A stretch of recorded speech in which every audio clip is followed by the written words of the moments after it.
This evening, first, tragedy after the flames. A young firefighter injured in the Maze school inferno has died, and his family is demanding answers. Could negligence at the hospital have played a role? Plus, a warning for travelers.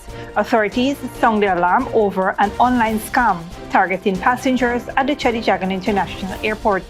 We'll tell you how to protect yourself. Also, a boost for new parents.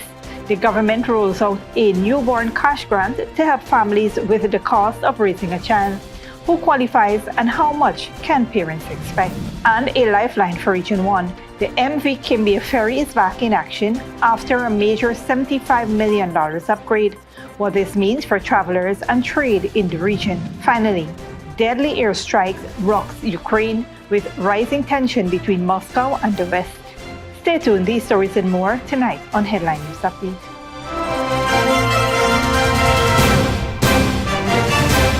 Welcome to this broadcast of Channel 2's Headline News Update for March 10, 2025. I am Bibi Bacchus. Thank you for joining us. First up, several days after the Maze school fire, a firefighter has died. His family is demanding answers. Dale Jarvis has more details. 4 days after a devastating fire destroyed Maze School in Sobrianville, firefighter Vashon Manboat succumbed to his injuries just after midnight on Saturday. The 27-year-old firefighter was among 4 persons who were severely injured on March 5th when a section of the burning school building collapsed on them. They were rushed to the Georgetown Public Hospital for treatment. Manboat suffered severe injuries including fractures to his neck, which impaired his motor function. However, the firefighter's family has since raised concerns about the care he received, alleging that a fall at the hospital worsened his condition. The family in a statement said after days of suffering and repeated delays in treatment, Manboat passed away, with his mother only informed hours later. His family is demanding a full investigation into the hospital's handling of his case, citing gross negligence and preventable errors. His passing has sent waves of grief through the firefighting community, where he was described as dedicated and a courageous officer. On Sunday morning, Minister of Home Affairs Rupson Ben visited the family of Manboat and offered the assurance that his death would be fully investigated. The Maze school fire erupted early Wednesday morning, with reports indicating it started before 800 hours. According to eyewitness, a small fire was initially spotted in one of the buildings. While attempts were made to contain it, the flames spread rapidly, ultimately destroying the school and displacing approximately 1,000 students. 3 other firefighters injured in the blaze have since been discharged from the hospital. The Ministry of Home Affairs has assured that a thorough investigation will be conducted into the circumstances surrounding both the fire and Manboat's tragic death. Reporting for Headline News Update, Dale Jarvis. Thanks, Dale. Authorities at the Cheddi Jagan International Airport warns passengers about an unauthorized website charging fees for completing the online immigration form. Passengers are advised that this is a scam, as the official immigration form is completely free of charge. To avoid falling victim to fraudulent activities, travelers are urged to access the form only through the official website, ed.gpf.gov.gy, or by scanning QR codes available throughout the airport terminal. These official channels are secure and cost-free. Passengers are cautioned not to share personal or payment information with any unauthorized websites or individuals claiming to offer the immigration form service. Anyone encountering suspicious activity is encouraged to report it to the authorities to help prevent others from being scammed. Raising a child comes with expenses, and the government has launched a newborn cash grant to assist parents. Ruth Pendleton joins us now with the details on how this initiative will support families across Guyana. Starting a family costs money. As such, the government of Guyana on Saturday officially launched the Newborn Cash Grant. This cash grant aims to be an investment in Guyana's future, helping families to cover the costs associated with raising a child. Speaking at the auspicious event, President Irfan Ali emphasized that this is more than just a financial handout. Today marks a historic moment, not just for our government, but for every family, every community, and every child who will call this nation home. Very importantly, who will call this nation home. We stand here to launch an initiative that speaks to the very soul of who we are. a society that refuses to let potential go untapped, dreams go unfulfilled, or children go unsupported. Every child born in Guyana is not just a citizen, they are a vital thread in the fabric of our nation's story. They are shared treasure entrusted to our collective care. Yes, to our collective care. The pressure of a newborn should not be that of their parents, but this is a collective responsibility and a collective care that we must demonstrate as a nation and as a people. Children are not just our future, they are our now. Every newborn represents a promise, a blank page waiting to be written. The head of state said checks will be received before leaving the hospital in the future. On the other hand, persons having undergone a home birth will receive vouchers within the first week. This cash grant is more than a financial support. It is a seed planted in the soil of our nation's future. When we invest in our children today, we invest in the scientists, teachers, artists, leaders, farmers. We invest in the future of tomorrow. A generation nurtured is a generation that will build and sustain the world we leave behind.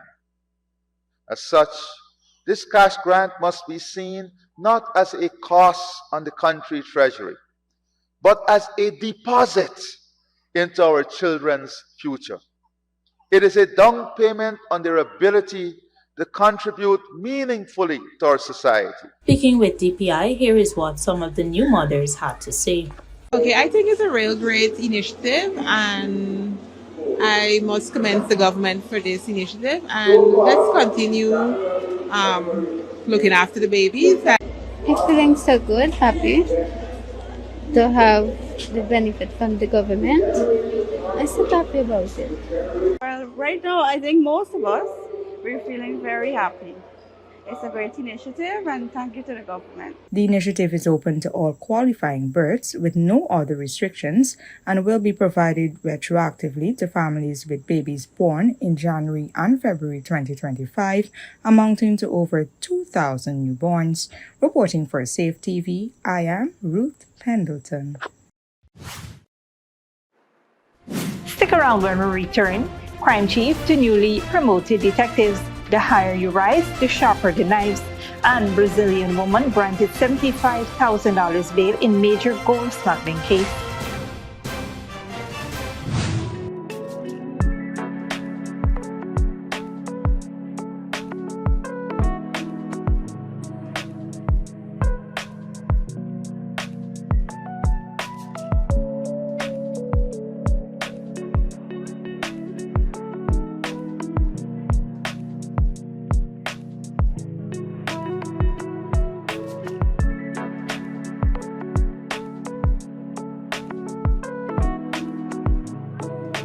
On your marks, speed, strength, passion. This is where the best of the best rise to the challenge. The Ministry of Education presents the National Secondary Schools Track and Field Championships. 3 days of intense competition, raw talent, and unforgettable moments. From March 11 to March 13, 2025, the National Track and Field Center will witness greatness unleash itself. National Secondary Schools Track and Field Championships, March 11 to 13, National Track and Field Center, West Coast Demerara. Nationals, where stars are born. Sponsored by Ministry of Education, Vitamalt, Triscuit, Democo Ice Cream, Malta Supreme, Powerade, and Rainforest Waters. Sneakily with a gift of sight from Modern Optical Services. Let our professional team examine and prescribe what's best for your eyes. Common smiles make fashionable faces. See us for a full line of optical services, including brand name and prescription eyewear.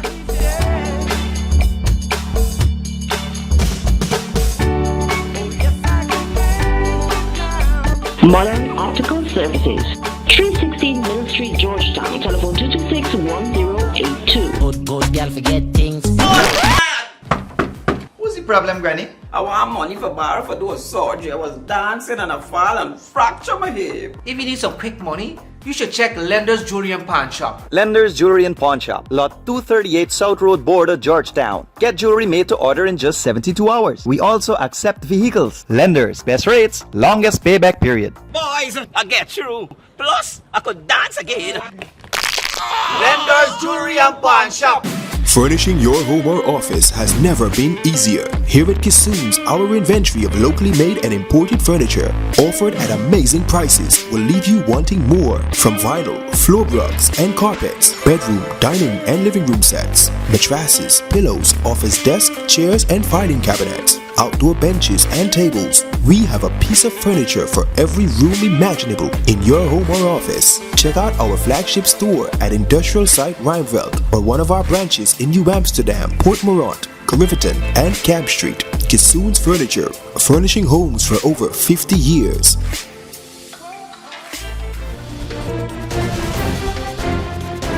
Welcome back. 39-year-old Brazilian national Irizangela Regia de Oliveira Almeida was granted $75,000 bail after being charged with attempting to smuggle millions of dollars worth of gold when she appeared at the Georgetown Magistrates Court today, Monday, March 10th.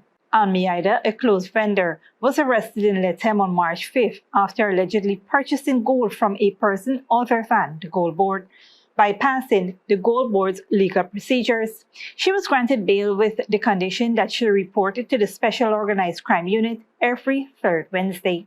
She is set to return to court on March 19th.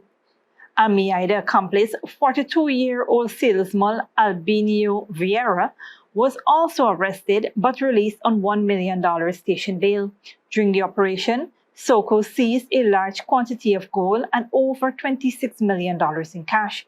This operation is the latest in a series of efforts to tackle illegal gold smuggling in Guyana, following a similar crackdown in July of 2024, when 3 Chinese nationals were arrested with over $50 million in cash and illegal firearms. The government said it would continue its effort to dismantle illegal smuggling networks and protect its valuable resources. In other news, rising through the ranks comes with challenges. Ghana Police Force Crime Chief reminds newly promoted detectives to stay professional despite scrutiny. Ruth Pendleton has more on his message and the training seminar held over the weekend. Colton Christian Horner, Deputy Commissioner of Law Enforcement, Wendell Blanham, remarked, "The higher you rise, the sharper the knives." The crime chief was at the time addressing the newly promoted detectives at the Police Officers Mess Annex on Saturday during the opening of a one-day training seminar designed for officers of the Criminal Investigation Department, CID. While highlighting the challenges that come with advancing through the ranks of the Guyana Police Force, GPF, Mr. Blanham urged the detectives to maintain professionalism despite the challenges they may face. The more you climb the rank structure, the more authority and titles you acquire, and with that comes increased scrutiny, both positive and negative. There will be envy, betrayal, and attempts to undermine you, just as it was with figures like Jesus Christ. You will be targeted by those who wish for your failure, Mr. Blanham explained. He urged his ranks to remain steadfast and committed to the task at hand despite the adversities they may encounter. Stay the course and continue striving for the top of this noble organization. Always maintain your professionalism, even when faced with those who wish for your downfall, the crime chief said. The training seminar, led by the Guyana Police Force's junior legal advisor, Ms. Janet Ali, focused on 3 critical legal reforms designed to enhance the country's criminal justice system. Reporting for Safe TV, I am Ruth Pendleton. Thanks, Ruth. The MV Kimbia is back in operation on the Georgetown to Region 1 route after undergoing a $75 million upgrade, which included the installation of 2 new engines and gearboxes. The 44-year-old Ferry, a critical transport link for Region 1 communities, was inspected by Minister of Public Works, Bishop Juan Edgehill, and a team from the Transport and Harbors Department. Minister Edgehill highlighted the vessel's role in supporting trade and travel, particularly as the region experiences increased agricultural and economic activity. The MV Kimbia has been docked since December for extensive repairs, including hull maintenance and the installation of anodes to prevent corrosion. Before resuming full service, it underwent a test run to ensure operational safety. Meanwhile, the MV Kanawama, another key ferry, is also undergoing repairs and is expected to return to service within 10 days. The government is also working on acquiring new ferry vessels through the 2025 budget to enhance transportation services to Region 1 further. With the addition of new ferries, the frequency of trips on the route is set to increase, improving connectivity for businesses and residents. Don't go away after the break. Maduro blames U.S. sanctions for disrupted migrant flights, and China's youths face competitive job market amid economic challenges.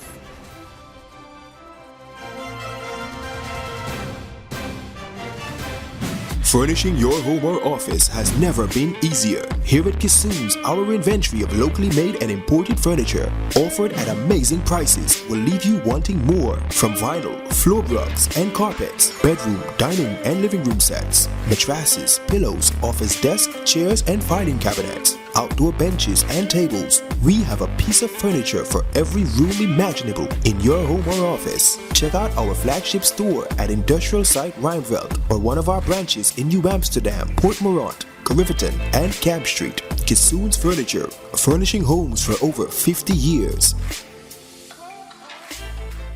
Sneakily with a gift of sight from Modern Optical Services. Let our professional team examine and prescribe what's best for your eyes. Common smiles make fashionable faces.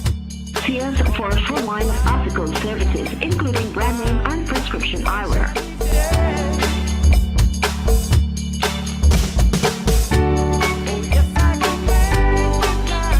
Modern Optical Services, 316 Middle Street, Georgetown. Telephone 226-1082. Good girl forget things.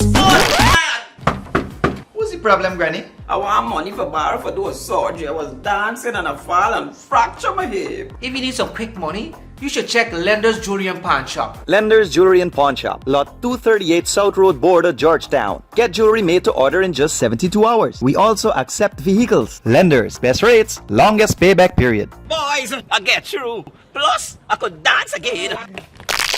Lender's Jewelry and Pawn Shop.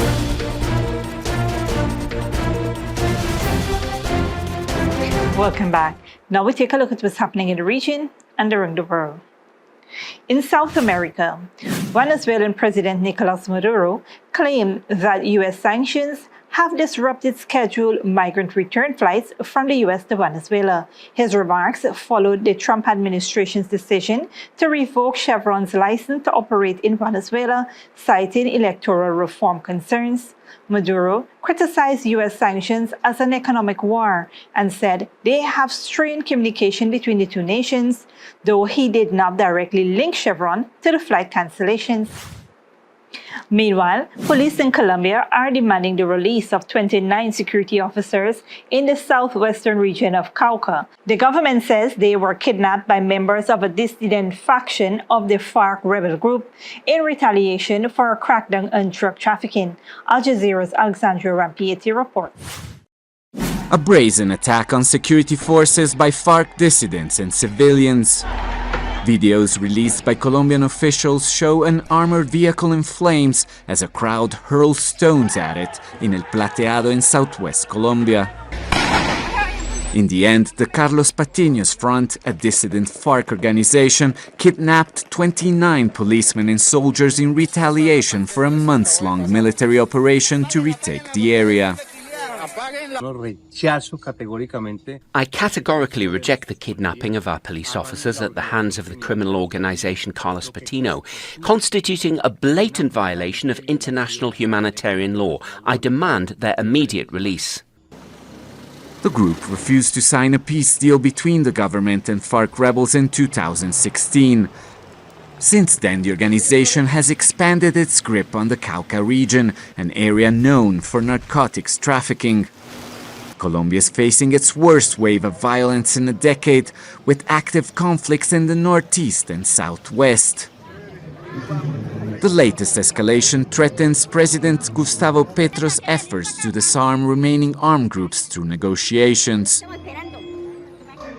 During a visit to Catatumbo, where rebel clashes have caused a humanitarian crisis at the start of the year, Petro announced payments for voluntary coca crop eradication, promising legal alternatives and development. We must change the region's economy, which is primarily coca leaf. That's what we need to change, and the government is willing to help.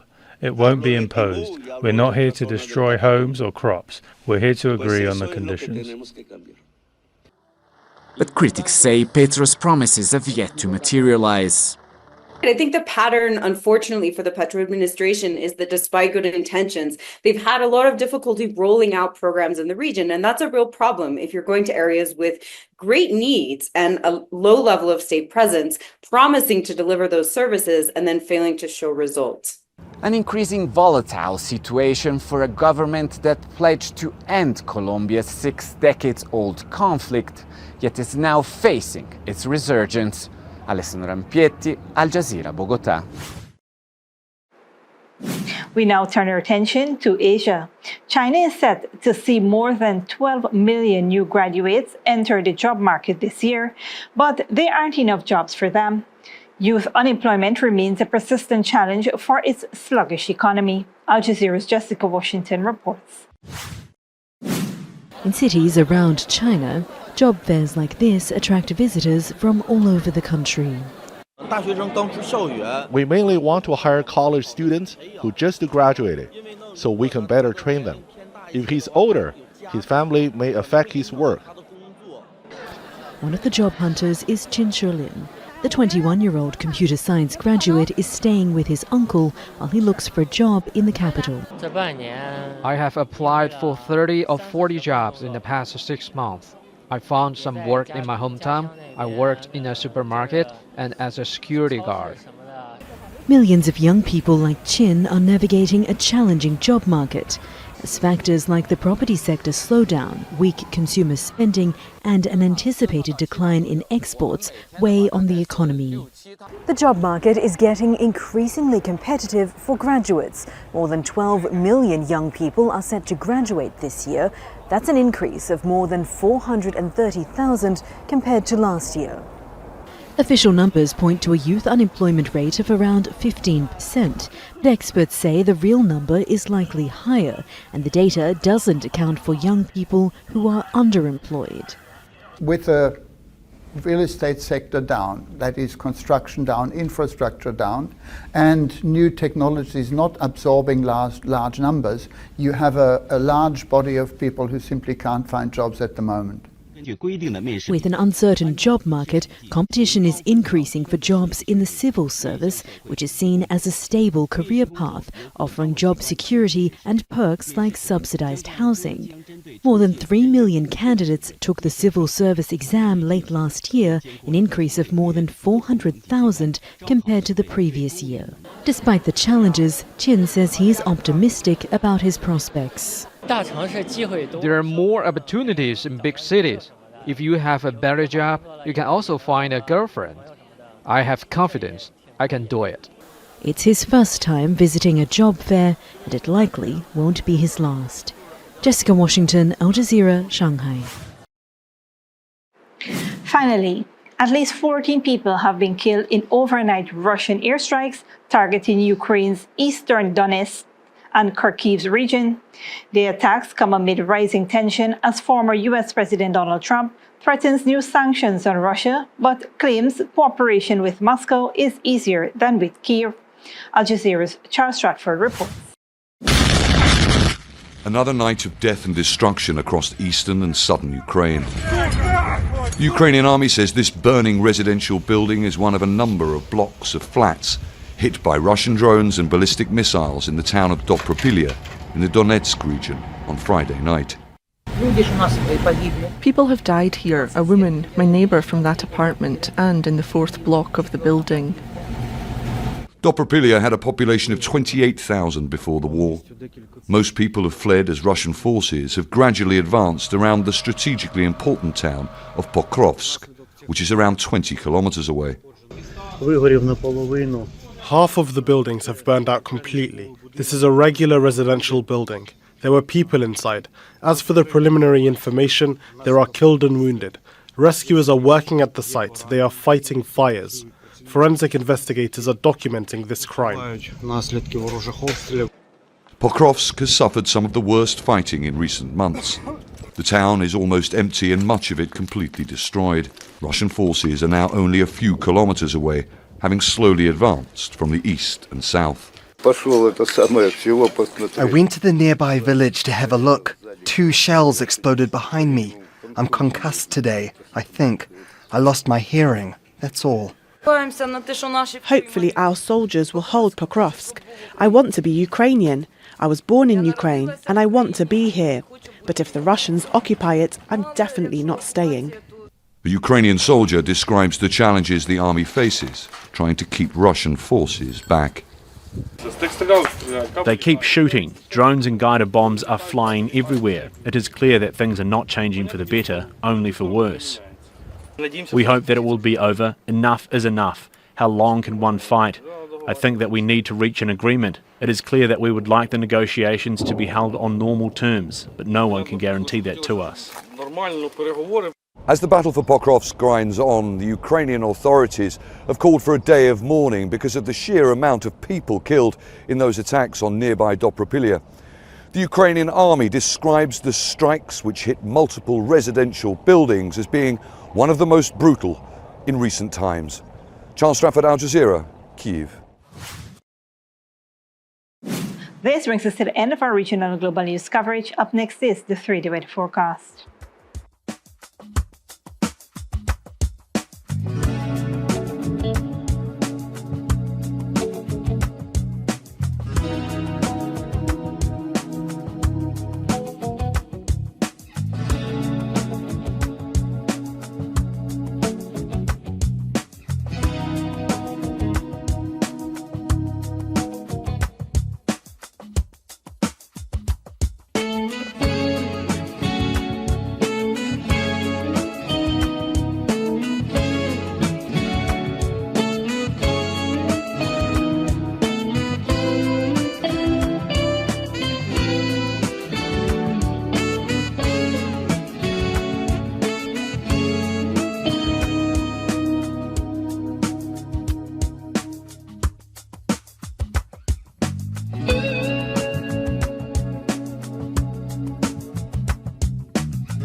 And that's it, TV2 Headline News for this Monday evening.